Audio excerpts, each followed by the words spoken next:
Penting diperhatikan untuk pasangan yang melakukan program hamil untuk mengetahui kapan masa suburnya. Karena ketika melakukan hubungan pada masa subur, itu akan meningkatkan kemungkinan terjadinya kehamilan. Nah, teman-teman jangan lupa subscribe sama tekan tombol loncengnya dulu. Oke, kita bisa mengetahui masa subur pada seorang wanita yang pertama dari siklus menstruasi. Yang dinamakan dengan siklus menstruasi itu adalah hari pertama terjadinya menstruasi sampai hari pertama terjadinya menstruasi pada bulan selanjutnya. Normalnya siklus menstruasi itu selama 21 sampai dengan 35 hari.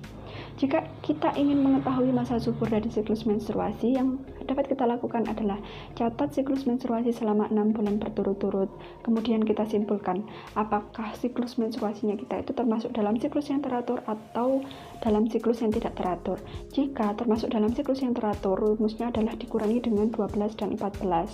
Contoh, selama 6 bulan berturut-turut, siklus menstruasi seorang wanita itu adalah 26 hari. Jadi 26 dikurangi dengan 12 sama dengan 14, 26 dikurangi dengan 14 sama dengan 12. Jadi bisa diketahui masa subur wanita tersebut adalah pada hari ke-12 sampai dengan 14 dihitung dari hari pertama menstruasi. Jika siklus menstruasi wanita tersebut dalam siklus yang tidak teratur, caranya adalah dengan siklus terpanjang dikurangi dengan 11 dan siklus terpendek dikurangi dengan 18. Contoh, siklus terpanjangnya misalnya 28 hari, 28 dikurangi dengan 11 sama dengan 17. Kemudian siklus terpendeknya 25 dikurangi dengan 18 sama dengan 7. Jadi masa suburnya bisa diketahui pada hari ke-7 sampai dengan 17 dihitung dari hari pertama menstruasi, seperti itu. Kemudian, selain dari siklus menstruasi, kita bisa mengetahui masa subur dari tanda-tanda fisik. Tanda-tanda fisik yang muncul itu yang pertama, misalnya keluarnya lendir dari vagina yang berwarna putih seperti putih telur, kemudian merasakan nyeri pada perut bagian bawah, kemudian terjadinya peningkatan suhu basal tubuh. Yang dinamakan dengan suhu basal itu adalah suhu ketika seorang baru bangun tidur, belum beranjak dari tempat tidur dan belum melakukan aktivitas apapun. Peningkatan suhu basal tubuh ini berkisar antara 0,5 sampai 1 derajat Celcius.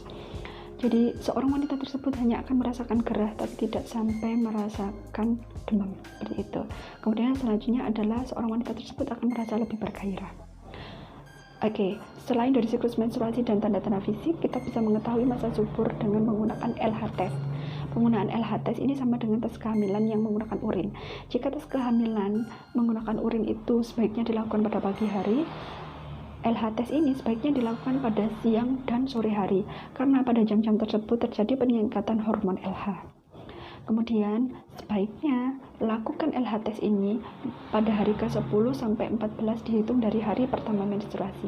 Jika hasilnya menunjukkan positif, maka itu adalah masa subur ibu. Masa subur ini berlangsung pada selama 24 sampai 48 jam. Jadi masa subur ini terhitung singkat ya, karena selama satu siklus menstruasi itu wanita hanya mengeluarkan 1 sel telur saja. Demikian, oke. Itu saja yang dapat saya sampaikan. Jika dirasa bermanfaat, silahkan like, subscribe, dan juga share. Kemudian jika ada yang ditanyakan, silahkan tulis di kolom komentar. Demikian yang dapat saya sampaikan. Assalamualaikum.